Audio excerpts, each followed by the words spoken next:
Assalamualaikum warahmatullahi wabarakatuh.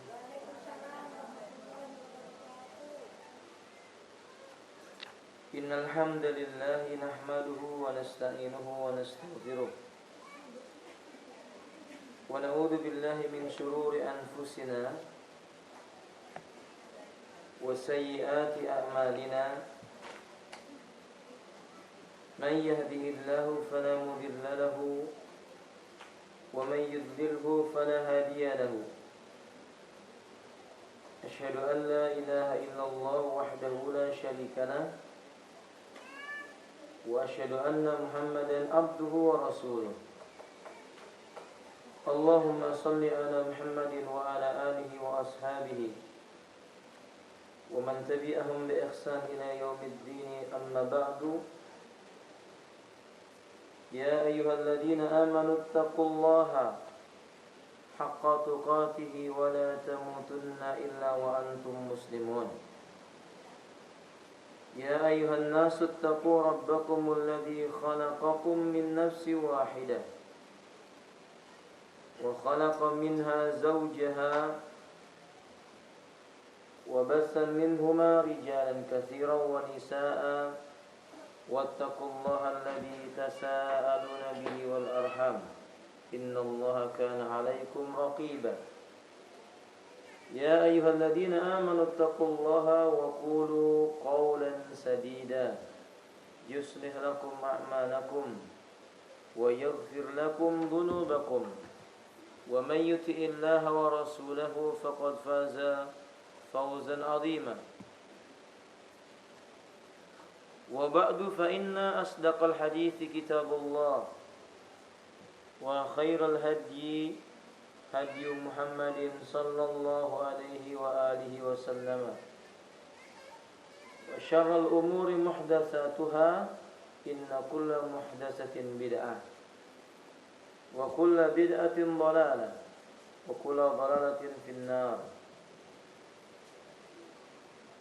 Kita lanjutkan membaca kitab Minhajul Firqatin Najiyah At-Taifah Al-Mansurah, pasal tentang wa kana haqqan alaina nasrul mu'minin. Menjadi kewajiban bagi Allah Ta'ala, haknya Allah Ta'ala memberikan pertolongan kepada orang-orang yang beriman. Qala Syekh Muhammad Ibn Jamil Zainu rahimahullah ta'ala, wa kana haqqan alaina nasrul mu'minin. Allah berfirman, dan kami selalu berkewajiban menolong orang-orang yang beriman. Hadil ayah al-karimah, ayat yang mulia ini, tabayyana anna Allah ta'ahada lil mu'minina bin nasri ala a'daihim. Allah telah menjanjikan bagi orang yang beriman adanya pertolongan atas musuh-musuh mereka. Wa huwa wa'dun la yatakhallaf. Ini adalah janji yang tidak mungkin diselisih oleh Allah.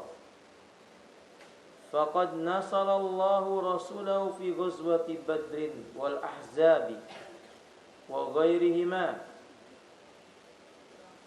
Dahulu Allah telah buktikan, Ia berikan pertolongan kepada orang beriman, kepada Rasul dan kaum mukminin ketika terjadi perang Badar. Allah juga tolong mereka pada perang Ahzab. Allah tolong mereka di peperangan-peperangan yang lainnya yang dilakukan oleh kaum muslimin bersama Rasulullah sallallahu alaihi wasallam. Wa nasara ashab Rasulillah sallallahu alaihi wasallam ba'daha ala a'daihim. Allah juga menolong sahabat-sahabatnya Rasulullah sallallahu alaihi wasallam sepeninggal Nabi ketika mereka berhadapan dengan musuh-musuhnya. Kemudian wantasaral Islam, lalu Allah jadikan Islam ini tersebar di seluruh pelosok negeri, pelosok bumi. Wa futihatil bilad, mulai dibukakan pintu-pintu kemenangan untuk menaklukkan negeri-negeri kufur. Wantasaral muslimun ragimal ahdasi wal masaibi wa kat al aqibatu lil mu'minin. Ini sudah belum? Belum ya? Kemudian kata beliau, sampai akhirnya Islam mencapai kemenangan yang banyak, meskipun banyak kejadian, banyak musibah, cobaan yang Allah berikan kepada kaum muslimin. Akan tetapi sudah menjadi sunnatullah bagi orang yang beriman, kesudahannya selalu berakibat dengan baik. Kesudahan yang baik itu memang milik orang-orang yang benar-benar beriman kepada Allah Subhanahu wa taala. Wa kanatil aqibatu lil mu'minin alladzina shadaqullaha fi imanihim wa tauhidihim. Yaitu orang-orang yang percaya dengan Allah, keimanannya benar, tauhidnya lurus, ibadahnya juga lurus, dan berdoa kepada Rabb mereka dengan cara yang benar, dan senantiasa meminta kepada Allah dalam waktu yang sempit maupun yang lapang. Hadzal Quran. Inilah Al-Quran yahki halal mu'minin fi ghazwati Badrin, mengisahkan tentang kondisi kaum yang beriman pada perang Badar. Berapa jumlah kaum muslimin pada itu, Ibu? Pada saat perang Badar berapa, Ibu? 3.000 apa 300.000? 300.000 atau 313? Yang benar jumlah kaum muslimin 313. Bukan 3.000, kebanyakan, Ibu. Pasukan kaum musyrikin berapa? Berapa, Ibu?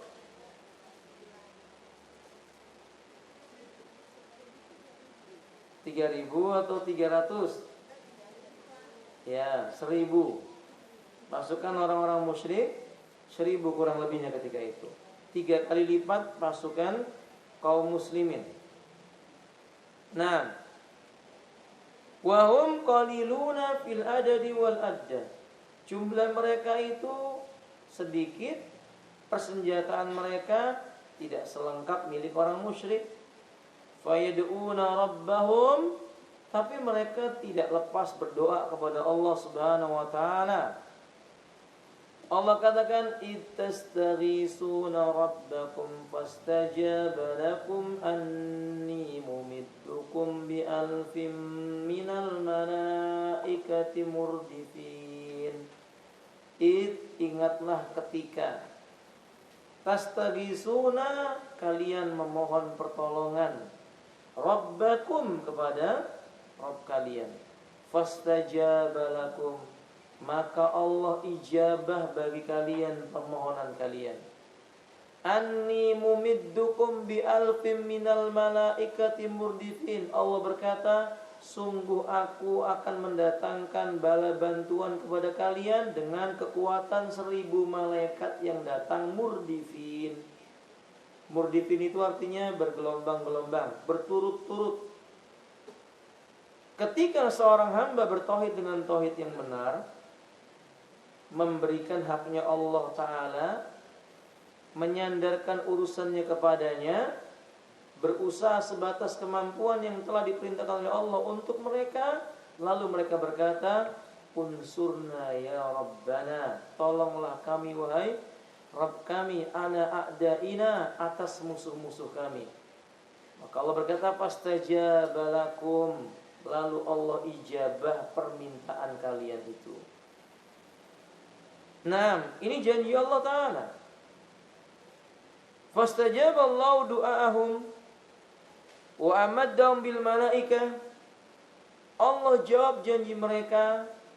Allah bantu mereka dengan kekuatan dari malaikat. Yuqatiluna, yakni Allah berikan bantuan berupa tentara dari kalangan malaikat. Yuqatiluna ma'ahum. Malaikat itu ikut perang bersama orang mukmin. Fayadribuna anaqal kuffar. Malaikat ikut memenggal leher-lehernya orang kafir. Wa yadribuna atrafahum, dan malaikat-malaikat itu juga ikut memukul mundur atau memutuskan jari jemari tangan-tangan orang-orang musyrik. Wa dzalika hina qal, yang demikian itu seperti yang Allah katakan, fadribu fawqal a'naqi wadribu minhum kulla banan, maka penggallah kepala mereka, wadribu minhum kulla banan, dan pancunglah tiap-tiap ujung jari mereka. Allah katakan itu kepada malaikat dan Allah praktekkan, dan malaikat praktekkan, karena malaikat adalah suatu kaum yang tidak pernah bermaksiat kepada Allah. Tapi yang poin penting yang bisa kita ambil dari ungkapan ini atau penjelasan ini, pertolongan itu turun kalau kaum muslimin telah memenuhi syarat untuk ditolong. Syarat ditolongnya kaum mukminin telah kita terangkan di pertemuan sebelumnya. Wa tamma nasrun lil mu'minina al muwahhidin, kemudian tercapailah kemenangan bagi orang-orang yang beriman yang mengesahkan Allah Ta'ala. Allah berkata, wa laqad nasarakumullahu bi badri wa antum adillah, dan sungguh-sungguh Allah telah menolong kalian di medan perang Badar, wa antum adillah, sedangkan saat itu kalian adalah orang-orang yang lemah. Fattaqullaha la'allakum tashkurun, karena itu bertakwalah kamu kepada Allah, semoga kamu termasuk orang-orang yang pandai mensyukuri Allah Ta'ala. Wa min du'ain Nabi sallallahu wa kana min ad-du'air Rasuli sallallahu alaihi wasallam fi ma'arakati Badrin. Bukti yang lainnya, doa Rasulullah sallallahu alaihi wasallam yang diijabah oleh Allah, ditolong oleh Allah ketika di medan Badar. Beliau mengucapkan, Allahumma ati ma wa'adtani bih, ya Allah, berikan kepadaku apa yang telah engkau janjikan untukku dengannya. Allahumma in tuhlik hadhil isabah min ahlil Islam, ya Allah, jika seandainya golongan ini dari kalangan kaum muslimin yang berperang ini engkau binasakan, la tu'bad fil ardi, engkau tidak akan disembah lagi di muka bumi ini. Hadis ini dikeluarkan oleh Imam Muslim. Wa naral muslimin al-yawm. Maka alhamdulillah, doa ini membuktikan bahwa ketika itu Nabi meminta kepada Allah, memohon janjinya Allah, dan Allah penuhi janjinya. Tapi yang jadi masalahnya, naral muslimin al-yawm, hari ini kita lihat kaum muslimin yakhuduna al-ma'arik diddu a'daim fi aksaril biladi wa la yuntasaruna fima huwa sababun fama huwa sababun dzalik. Kata beliau, kebanyakan kaum muslimin kita lihat ketika mereka melakukan peperangan melawan musuh-musuhnya Allah, tentu juga musuhnya kaum muslimin, mereka tidak dapat kemenangan. Lalu apa yang menyebabkan ini? Di Chechnya misalnya, di Filistin terutama pada hari ini, di tempat-tempat yang lainnya, perang itu berkecamuk terus kok kaum muslimin belum dibukakan kemenangan dan kemenangan dan kemenangan. Apa sebabnya? Filistin itu kan kecil, Sahih bunda sekalian, tapi sudah berapa puluh tahun tapi tidak terbebaskan. Tentu saja takdirnya Allah Ta'ala, tapi kita harus koreksi diri. Fama sababu hada, fama sababu dalik, apa sebabnya? Kok ini belum turun pertolongan Allah Ta'ala? Hal yattakhalifu wa'dallahi binisbati lil mu'minin, apakah mungkin Allah mengingkari janjinya kepada orang yang beriman? Jawabnya tidak mungkin. La abadan, tidak mungkin. La yatakhallafu walakum ainal mu'minun hatta ya'tiyahumun nasra al-madhkura fil ayati. Kata beliau, Allah enggak mungkin mengingkari janjinya kepada kaum mukminin untuk diberikan kemenangan kepada mereka. Tapi mestinya kalian wahai orang yang beriman, di mana kalian menempatkan diri kalian terhadap Allah jika kalian mengharapkan kemenangan dan janji Allah buat kalian? Di mana kalian yang telah kalian berikan untuk Allah? Itu maksudnya. Maka kata beliau rahimahullah ta'ala, beliau menyebutkan, nas'alul mujahidin, mari kita bertanya kepada para mujahidin yang menisbatkan diri berjuang dengan membela agama Allah. Hal ista'iddu bil imani wa tauhid? Apakah mereka yang berperang di sana itu benar-benar keimanannya telah lurus dan tauhidnya telah benar? Apakah mereka yang berperang itu imannya sudah benar, tauhidnya sudah lurus? Kenapa demikian? Karena tauhid yang benar, iman yang lurus, alladaini bada'a bihimar rasul da'watahu fi Makkah qabla qital, di mana Rasulullah sallallahu alaihi wasallam memulai dakwahnya dengan cara meluruskan dan membenarkan akidah serta tauhid mereka. Karena ternyata kita jumpai ibu sekalian pada hari ini, mereka-mereka yang menisbatkan kepada jihad fisabilillah masih banyak yang tauhidnya enggak beres. Ada yang perang memakai jimat, itu masih banyak kita jumpai. Ada yang perang belajar tenaga dalam, nggak tahu, mungkin maksudnya biar bisa memindahkan pelurunya biar tidak kena tubuhnya begitu. Ini kan bentuk-bentuk kesyirikan. Sebagian mereka ada yang berperang membawa senjata yang dikeramatkan. Seperti kasus Ambon di beberapa waktu yang lalu, Ibu, beberapa tahun yang lalu ketika terjadi perang Ambon itu, banyak kaum muslimin yang ketika perang masih bawa tanah kuburan. Mereka mengarak meriam yang dibungkus kain putih, diarak kemana-mana. Kan ini syirik. Mereka membawa keris, golok yang sudah dimandikan. Masya Allah, bagaimana mungkin berjihad seperti ini? Bagaimana Allah mau menurunkan pertolongannya kalau mereka dalam masalah akidahnya masih belum beres? Masalah iman, ketika ditanya Allah di mana, mereka masih menjawab Allah di mana-mana. Ada yang mengatakan Allah di hati. Ada yang mengatakan kalau tingkatan wali nggak apa-apa, nggak sholat. Bagaimana mungkin orang akan diberikan pertolongan oleh Allah kalau akidah mereka tidak beres? Alaysa kadzalik? Kalau mereka masih meyakini Syiah itu orang Islam, teman kita juga, saudara kita juga, bagaimana ditolong oleh Allah? Lawang Syiah itu kafir. Syiah itu bukan Islam. Syiah itu agama yang telah keluar dari Islam.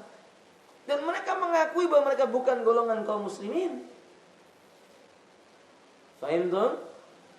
Bagaimana mungkin orang yang menganggap bahwa Syiah berjuang demi menegakkan kalimat tauhid, padahal Syiah itu berjuang untuk menegakkan kalimatnya syaitan. Gimana akan ditolong? Nggak mungkin. Nah, maka saudariku kaum muslimin dan muslimin, bagaimana mungkin akidah tentang masalah adanya kehidupan di alam kubur diingkari? Nabi Isa belum meninggal diingkari. Dajjal akan ada diingkari. Bagaimana mungkin Allah akan memberikan pertolongan kepada kaum yang mengingkari nas yang sahih yang menerangkan bahwa Dajjal itu ada, Isa akan turun di akhir zaman. Nah maka saudara kaum muslimin, lihat, berarti kalau seandainya kita menjumpai kenapa perperangan kaum muslimin belum dibukakan kemenangan demi kemenangan, koreksi dulu imannya sudah lurus atau belum, tauhidnya sudah benar ataukah tidak. Ini pertanyaan yang pertama harus kita ajukan kepada setiap kita dan para mujahid. Yang kedua, hal akhadhu bisababil ladzi amara bi rabbihim bi qawlihi wa'iddu lahum mastata'tum min quwwah. Waqad fassaraha ar-Rasul sallallahu alaihi wasallam birrammi. Apakah mereka telah mengambil sebab-sebab yang dianjurkan oleh syariat? Kalau kepingin menang, sudahkah mengambil sebab? sebab-sebab yang dianjurkan oleh syariat, bukan sebab yang melanggar syariat. Misalnya kaum muslimin mengamalkan firman Allah, wa'iddu lahum mastata'tum min quwwah, siapkanlah untuk menghadapi mereka kekuatan apa saja yang kamu sanggupi. Kata Rasulullah SAW, maksudnya kalian persiapkan untuk memanah, menembak, melempar tombak, yaitu persiapkan kekuatan kalian, kesehatan, senjata, strategi perang. Ini yang syar'i. Kaum muslimin sekarang mempersiapkan sebagian dengan cara yang batil, mencari sebab-sebab yang dilarang dalam syariat. Bagaimana akan menang? Inilah yang disebut dengan manhaj, jalan hidup dalam beragama yang dituntunkan oleh Rasulullah sallallahu alaihi wasallam. Minhajul firqatin najiyah. Minhajul firqatin najiyah. Jalannya golongan yang akan diselamatkan oleh Allah Ta'ala. Tidak peduli orang mencela, memaki, memburukkan, kuno, jumud, berpikiran tertinggal dan sebagainya. Kita katakan, la tazalu ta'ifatun min ummati dhahirina 'alal haqqi la yadurruhum man khadalahum wala man khalafahum hatta ya'ti amrullah wa hum 'ala dzalik. Atau kama qala alaihi salatu wasalam, senantiasa ada sekelompok manusia dari kalangan umatku, terus-menerus mereka berpegang dengan kebenaran, tidak peduli orang yang menyakitinya dan mengejeknya, sampai datang ketetapan Allah mereka tetap demikian. Jadi Ahlus Sunnah enggak peduli dengan kata-kata orang. Nah, makanya bila sekalian Allah, ini Islam, jalan yang ditempuh oleh mereka. Jadi kita harus menanyakan, kenapa kok pertolongan belum datang? Mungkin ini sebabnya. Yang ketiga, da'au rabbahum wa afraduhu bidu'a indal qital.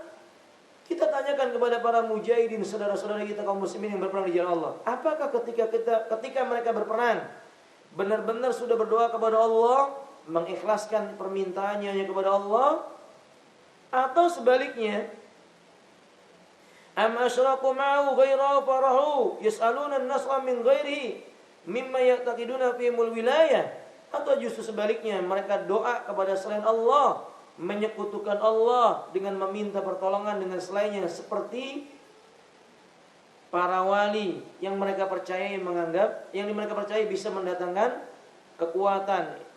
Apakah ini yang mereka lakukan? Kalau itu yang dia lakukan, ya nggak mungkin datang pertolongan Allah Subhanahu wa taala. Padahal la yamlikuna li anfusihim naf'an wala darran. Wali-wali yang telah meninggal itu saja nggak bisa memberi manfaat dan tidak bisa menolak mudarat. Walimada la yaqtaduna bir rasuli fi du'ahi li rabbi wahdah. Kalau begitu kenapa mereka tidak mengikhlaskan ibadah kepada Allah Ta'ala saja, seperti yang dilakukan oleh Rasulullah sallallahu alaihi wasallam?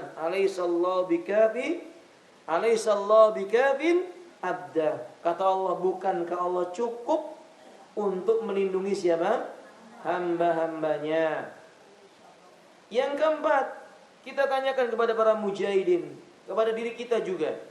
Hal hum mujtami'una wa mutahabuna fima bainahum syi'arum qaulu rabbim wa la tanaza'u fatafsalu wa tadhhabu rihakum. Apakah mereka benar-benar telah bersatu di atas akidah yang sama? Saling mencintai di atas akidah yang lurus, saling menyayangi dan membela satu sama yang lainnya di atas akidah yang lurus. Sudahkah mereka bersatu di atas kebenaran? Seperti semboyan yang mereka baca dalam firman Allah Ta'ala, wala tanaza'u fatafsalu wa tadhhab rihakum. Jangan kamu berbantah-bantahan yang menyebabkan kamu menjadi gentar dan hilang kekuatanmu. Wala tanaza'u, jangan berselisih. Fatafsalu wa tadhhabu rihakum. Kemuliaanmu akan hilang, kekuatanmu akan hilang karena sebab kamu berbantah-bantahan tadi. Jangan lakukan itu. Kenyataannya bagaimana? Tidak. Masih dalam satu medan perang, karena akidahnya beda, ya bantah-bantahan terus. Yang satu mengatakan nabi terakhir adalah Muhammad SAW, yang lainnya mengatakan ada lagi nabi sesudah Nabi Muhammad. Kan kufur ini. Ya nggak mungkin Allah turunkan pertolongan kepada orang yang bersatu dengan kebatilan. Nggak mungkin, itu tidak mungkin abadan selamanya. Kaum muslimin mengatakan bahwa manusia terbaik dari kalangan umatnya Nabi Muhammad SAW adalah Abu Bakar, kemudian Umar, kemudian Utsman, kemudian Ali. Kemudian tiba-tiba ada orang yang mengatakan enggak, itu adalah orang yang paling buruk kecuali Ali. Lalu mereka mengatakan sudahlah, kita bersatu pada perkara yang disepakati, memaklumi pada perkara yang kita berbeda. Kan ini slogan-slogan sebagian para harokin demikian Ibu. Kita maklumi perkara-perkara yang kita berbeda, kemudian kita bersatu pada perkara, saling tolong menolong pada perkara yang kita sepakati. Kita katakan enggak demikian. Enggak semua perkara kita abaikan. Kalau perkara yang furu, ya orang bersedekap di dada, yang lainnya bersedekap di bawah dada misalnya, ya enggak masalah. Tapi kalau permasalahan, yang satu mengatakan hanya boleh berdoa kepada Allah, yang lain berkata boleh kepada wali-wali, yang nggak bisa datang pertolongan Allah, tidak bisa. Mereka akan terus berbantah-bantahan. Fahim dong?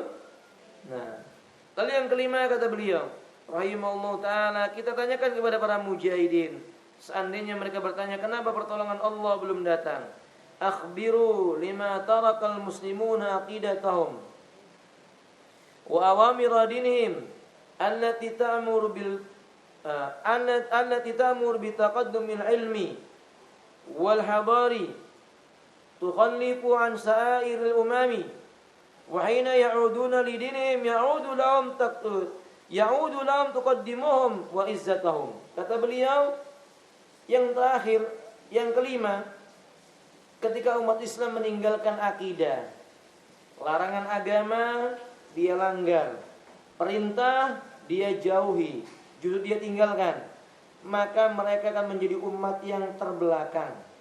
Ingat ini, ketika kaum muslimin meninggalkan ajaran Islam, Islam justru terbelakang. Karena ada orang berkata, lihat kita dibandingkan orang barat, mereka sudah sampai bulan, kita belum apa-apa. Sering orang berkata begini, kan gitu Ibu. Yang pada akhirnya kaum muslimin meninggalkan nilai agama, sibuk dengan perkara itu. Gimana caranya sampai di bulan? Sibuk dengan berbagai macam teknologi. Apakah mereka akan maju? Tidak, justru mereka akan terbelakang. Tapi kalau kaum muslimin tidak meninggalkan nilai-nilai agama mereka, mereka menegakkan amar ma'ruf nahi munkar, mereka menegakkan ajaran Allah dan Rasulnya, mereka memberantas kemungkaran dan terus-menerus berdakwah di jalan Allah Ta'ala, mereka akan terdepan. Dan keadaan itu tidak akan dicabut oleh Allah sampai mereka mau kembali kepada agama Allah. Saya tambahkan dengan hadis Nabi, idza tabayatum bil 'ainah, jikalau kalian telah melakukan dagang dengan cara ainah, yaitu melakukan berbagai macam aktivitas dagang yang mengandung riba. Wa khatum adnabal baqar, kalian mulai berjalan di belakang sapi dan memegang ekornya. Ini kinayah diperbudak dengan dunia. Wa raditum bizar', lalu kalian mulai redha dengan bercocok tanam. Ini kinayah manusia takut mati, lebih cinta dengan kehidupan dunia. Wa taraktumul jihada, akhirnya kalian meninggalkan berjuang di jalan Allah. Sallallahu alaikumul dhul, Allah akan timpakan kepada kalian kehinaan. La yanzi'uhu ankum, tidak akan Allah cabut kehinaan yang ada pada kalian itu. Hatta tarji'una ila dinikum, sampai kalian mau kembali kepada nilai-nilai agama kalian. Ibnu sekalian, hari ini kita menjumpai perekonomian kaum muslimin ambruk, menjumpai bahwa negara-negara mereka politiknya rusak, menjumpai sebagian kaum muslimin keadaan mereka dilecehkan oleh orang-orang kafir. Tidak ada jalan keluar bagi mereka untuk mendapatkan kejayaan kecuali kembali kepada Islam. Memperbaiki mereka dengan cara mengajarkan Islam yang benar.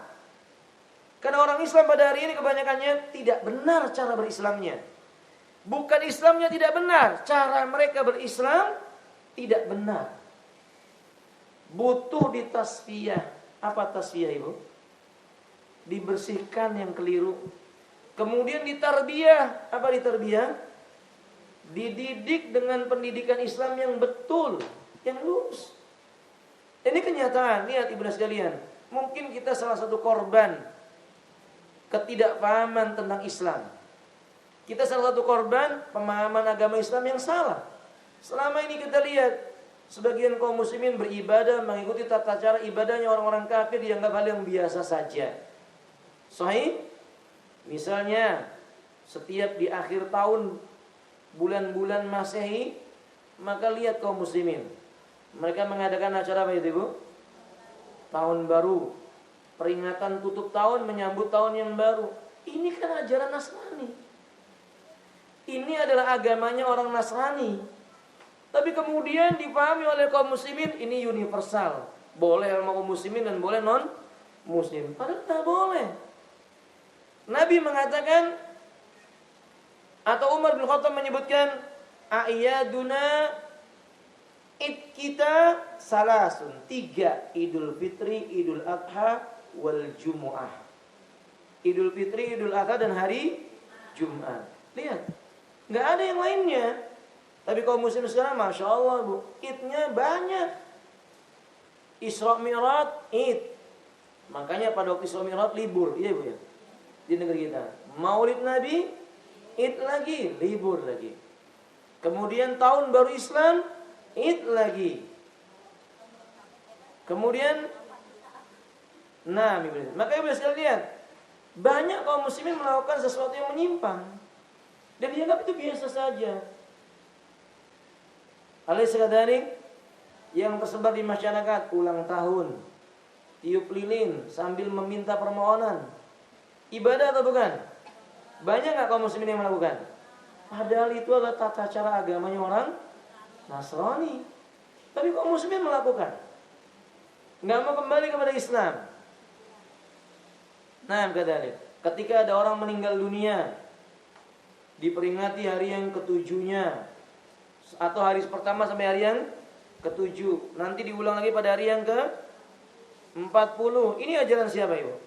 Hindu. Kaum muslimin mempraktikannya. Allahul musta'an. Tidak akan dicabut keinginan itu sampai kaum muslimin kembali kepada cara mereka dalam beragama. Ini kenyataan demikian sekalian. Lihat kaum muslimin pada hari ini, cara beragamanya ikut-ikutan saja. Ikut-ikutan saja. Kenapa sholatnya tangannya diletakkan di perut di bagian kiri, Pak? Oh, ini ajaran nenek moyang saya, begitu. Ibu-ibu berapa banyak yang demikian? Sholat, kemudian ketika sholat Anda jumpai sebagian orang sujud. Kenapa ketika sujud tangannya diletakkan di lantai? Harusnya diangkat sikunya. Mereka mengatakan, oh ini ajaran nenek moyang saya. Ikut-ikutan saja. Ibu-ibu misalnya kalau ditanya, kenapa kalau puasa harus makan sahur, Ibu? Kenapa kalau puasa harus makan sahur? Ya alhamdulillah ibu sudah paham. Karena tujuannya untuk menyelisih puasanya orang-orang Ahlul Kitab. Untuk menyelisih puasanya Ahlul Kitab. Mereka kalau puasa nggak makan sahur. Nabi menganjurkan kita ketika berpuasa makan. Tapi banyak orang ditanya, kenapa ketika puasa makan sahur? Ya karena memang begini nenek moyang kami dulu. Jadi cuma ikut-ikutan saja. Alaysa kadzalik? Nah, kalau ibu ditanya, kenapa ibu pakai jilbab? Karena perintah, di mana Allah memerintahkan, Ibu? Al-Quran surat apa? Ayat yang keberapa? Ahsan. Sebagian kaum muslimin kenapa pakai jilbab? Karena modenya Ustaz, trennya sekarang. Sekarang trennya jilbab. Allahul musta'an. Islam enggak begitu. Nah, kalau kaum muslimin mau jaya dan menang, mereka mesti kembali kepada Islam yang betul. Realisasikan ajaran Islam itu dimulai dari dirinya sendiri. Sebatas yang dia mampu, ya yang dia mampu lah Ibu. Cara menikahkan, mulai yang Islami lah. Ibu-ibu kan punya anak gadis ya Bu ya. Nanti kalau menikahkan putrinya pakai cara yang Islami. Jangan pakai cara-cara Hindu. Tabur beras kuning, itu nggak ada dalilnya.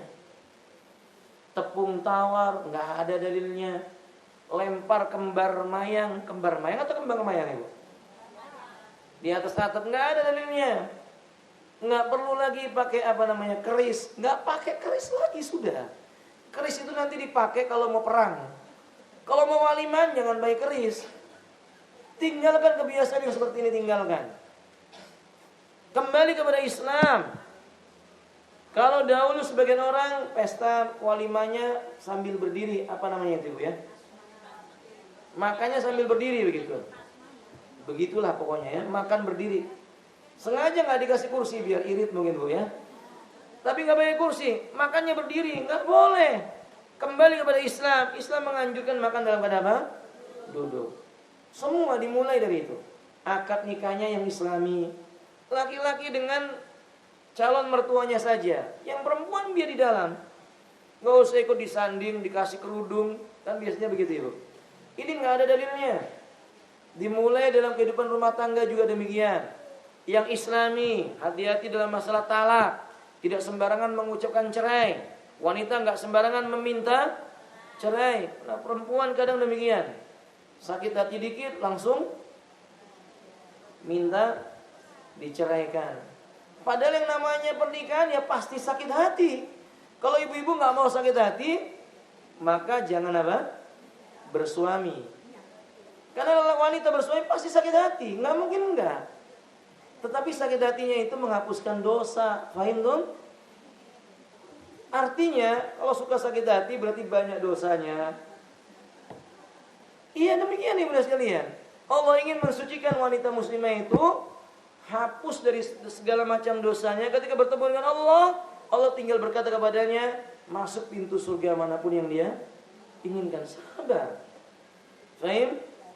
Jangan memboikot di luar rumah, nggak boleh.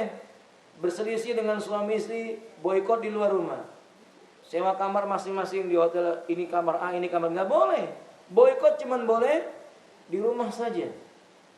Mendidik anak mulai dengan cara yang Islami. Kalau ibu ditanya, mana didahulukan ibu? Mana didahulukan untuk anak? Pendidikan akhlak atau pengajaran ilmu? Pendidikan akhlak atau pengajaran ilmu fikih? Misalnya sholat, puasa, zakat, mana didahulukan? Akhlak atau berfikihnya? Akhlak didahulukan. Akhlaknya kepada Allah. Dibentuk dulu kepribadiannya supaya mudah menerima ilmu. Jadi kadang-kadang pada hari ini kita lihat si fulan, masya Allah, bisa menguasai segala macam rumus. Usianya berapa? 5 tahun. Ya nggak manfaat. Anak 5 tahun tahu hukum Pitagoras. Manfaat tidak ibu? Belum. Tapi kalau anak diberitahu, kalau bertemu orang muslim ucapkan salam, manfaat atau tidak? Ini baru tepat guna dalam pendidikannya. Kembalikan kepada Islam. Kembalikan kepada Islam. Semuanya. Bertetangga juga demikian. Hutang piutang misalnya. Dalam kehidupan bermasyarakat. Ditulis. Karena memang sesungguhnya di antara bagian daripada hutang piutang itu tata caranya diapakan? Ditulis. Ditulis. Ada saksi, ada jaminan. Nah, kecuali memang yang menghutangkan punya niat. Kalau nggak bisa, saya niatkan sebagai apa? Sedekah, nggak masalah kalau begitu. Nah, demikian sekalian. Laki-laki dengan perempuan ada batasnya. Kembali kepada Islam. Jangan membiarkan anak-anak laki-laki kita dengan perempuan yang bukan mahramnya atau kebaliknya. Nggak boleh. Islam mesti menegaskan lelaki dengan perempuan berdua-duaan itu haram hukumnya. Itu namanya ibu khalwat. Karena khalwat itu yang ketiganya apa? Syaitan. La yakhluwanna rajulun bimra'atin illa ma'adhi maramin illa salisuhuma syaitan. Tidaklah berdua-duaan laki-laki dengan perempuan yang tidak ada ikatan maram kecuali yang ketiganya adalah syaitan. Atau kama qala alaihi salatu wassalam. Ini enggak boleh. Terangkan kepada anak. Dunia pendidikan pun demikian. Mana yang harus didahulukan, mana yang harus disampaikan. Kembalikan kepada Islam. Kembalikan kepada Islam. Ibu dan sekalian, dulu Islam ini jaya. Diawali dengan apa anak-anaknya ibu? Pendidikan agama. Kita mengenal ilmuwan. Kita mengenal orang-orang besar Islam, baik masalah sains maupun tidak. Tapi semua diawali dengan pendidikan akhlak, pendidikan agama. Alayhi sekadalik, penemu kompas, siapa ibu? Siapa penemu kompas? Laksamana Cheng Ho, Muslim atau bukan? Muslim. Muslim Ibnu sekalian. Nah, kadali. Ibnu Nafis yang menemukan tentang ilmu saraf untuk saraf kepala, saraf anggota tubuh. Ibnu Nafis, Muslim. Kemudian ilmu tentang kejiwaan atau psikologi bahasa zaman sekarang. Siapa Ibnu sekalian? Ibnu Qayyim rahimahullah ta'ala. Menguasainya, akidahnya benar. Bukan hanya ilmu jiwa, beliau menguasai pengobatan badan. Ilmu pengobatan badan, beliau menguasainya. Itu dengan akidah yang benar. Masya Allah, la quwwata illa billah. Strategi perang, siapa Ibnu sekalian? Strategi perang, siapa Ibnu sekalian? Muhammad Al-Fatih. Sebelumnya Khalid bin Walid. Muhammad Al-Fatih menguasai strategi perang yang benar sampai menaklukkan Eropa. 3/4 dunia atau 2/3 dunia ini dikuasai kaum muslimin. Itu dari akidah yang benar, dari akidah yang lurus. Nah, kata Al-Jabar, Muslim atau bukan Ibu? Muslim. Sekarang namanya apa itu Ibu? Dulu namanya Al-Jabar, sekarang ya itulah Ibu sekalian. Namanya itu Al-Jabar, Muslim. Lihat, penemunya kaum muslimin. Nama-nama besar kaum muslimin ini muncul setelah mereka memiliki akidah yang benar. Orang barat itu mencuri apa yang dimiliki oleh kaum muslimin. Ini terjadi kapan Ibu? Ketika sejarah membuktikan, ketika kaum muslimin sudah mulai mempelajari perusak Islam. Apa perusak Islam? Filsafat. Ketika kaum muslimin sudah mulai membaca buku-buku filsafat yang diterjemahkan dalam bahasa Arab, dibaca oleh orang-orang Arab, mulai pemikiran mereka menyimpang. Sedikit demi sedikit Allah kemudian timpakan bencana. Benar sekalian, dahulu kaum muslimin dalam kitab Syiar min Alamin Nubala, tatkala ekspansinya orang-orang Mongol yang Genghis Khan dan semisalnya itu mendatangi sebagian kaum muslimin yang ingin merusak mereka. Lalu mereka mengubur buku-buku kaum muslimin itu di dalam sungai. Semua sungai yang penuh dengan air itu bisa dilewati oleh pasukan orang-orang Mongol karena buku-buku kaum muslimin ditumpuk di sana. Intinya, ilmunya kaum muslimin banyak yang dimusnahkan oleh mereka. Kenapa? Ketika mereka mulai mempelajari yang batil.